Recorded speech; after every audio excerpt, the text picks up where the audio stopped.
Hi, welcome back to Excelling with Excel. This next module is how to freeze cells and hide cells. In the module that we worked on building how to build a spreadsheet, this is one thing that I didn't discuss and I wish I had, so I want to discuss it now with you. We're going to get out of the PowerPoint here and go to the Excel sheet that we built earlier.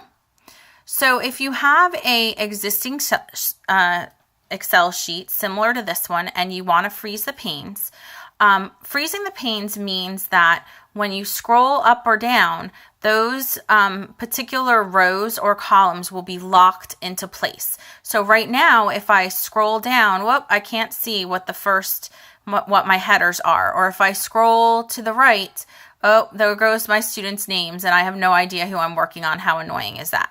So if you want to freeze the panes, what you need to do is find the cell that is just below the row that you want to freeze and just below just next to, the column you want to freeze. So right here is where we want to be. And then I'm going to click the View tab up on the top here. You can see it, the View tab. And then you're going to click Freeze Panes. Okay, and it will tell you freeze the top and the side, or just freeze the top, or just freeze the side. In this case, we want to freeze both. So I'm going to click the top one. And now what you'll notice is when I go to move the cursor and move us down, you'll notice that the panes stay where they were. And if I go and move my cursor over, let me move up because that would make more sense. Sorry about that. All right, so if I move over, which I did, but I'll move over some more so you can see my point, the student stays there. So that is how you freeze essentially your headers on the top and on the side so that you can continue to do your work and not have to think, oh my gosh, who was I working on? Now, the other thing I want to talk to you about is how to hide columns. And that's something that we did when we were looking at data progression sheets. So let me go ahead and pull up a data progression sheet here.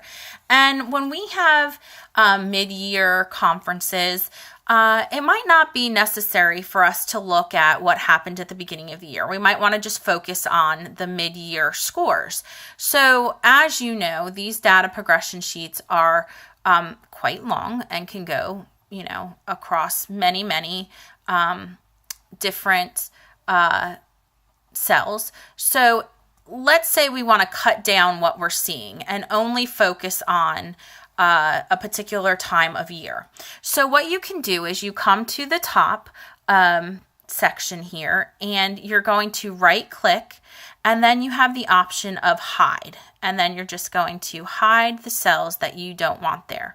Now, can you hide more than one cell at a time? Absolutely you can.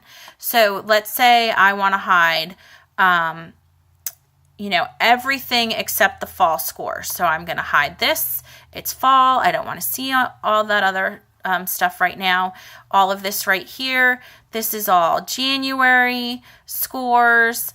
January, spring. This has nothing to do with what we're looking at right now. So I'm going to highlight all of this here, and I'm going to right click again, and I'm going to click on the hide. Oops, sorry. I unclicked. That sensitive mouse of mine. Okay. And then I'm going to hit hide. Okay. And you'll notice, boom, it's moved over now. Oh, look at all this data that I don't need right now. I'm going to highlight, and I'm going to, click highlight. I don't need that right now, and click hide. Okay. And then when I scroll back over, now all I have is whatever is relevant to this part of the year. Now, what you probably want to know about is, well, now that you've hidden all the information, and this has happened to a couple of teachers, I've hidden some stuff, or one of the other teachers has hidden some stuff, and you come in and you open up your data progression sheet and you're like, where is all of my other columns? It looks so different. There's a bunch of stuff missing. Well, the first clue to know that something is hidden is you can look up here. It goes A, B, E, F, G, H, I, J, K, L, M, N, A, G, A, H. So if you're jumping in the alphabet here, you automatically know that you have columns that are hidden right now. Now, the same way that we were able to hide columns, I might also want to only focus on the scores of a particular student. So I can come over here, highlight all of these other students, right-click, and hit hide, and now I'm only focusing on those particular sets of students.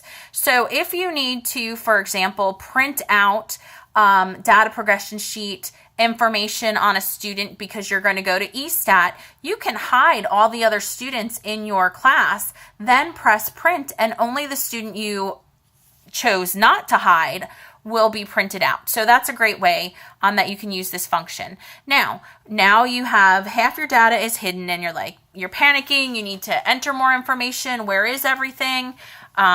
So what you can do is come up to the top here and you're going to highlight all your letters all the way across. You're going to right click, that mouse, right click, and you're going to click on unhide. Once you do that, boom, boom, everything that you hid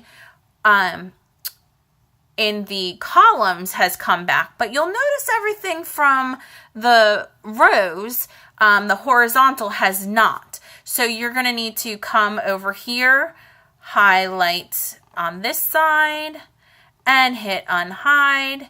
And there you go. Everything is back the way that you wanted to.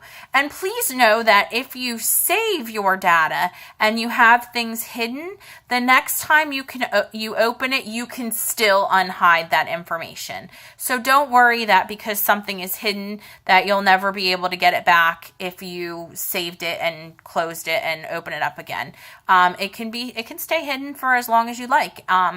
Some teachers like to do that to work on their data so that it's easier to just look at one section at a time. So feel free to do that if you like, but now you know how to freeze panes and how to hide data. Thank you.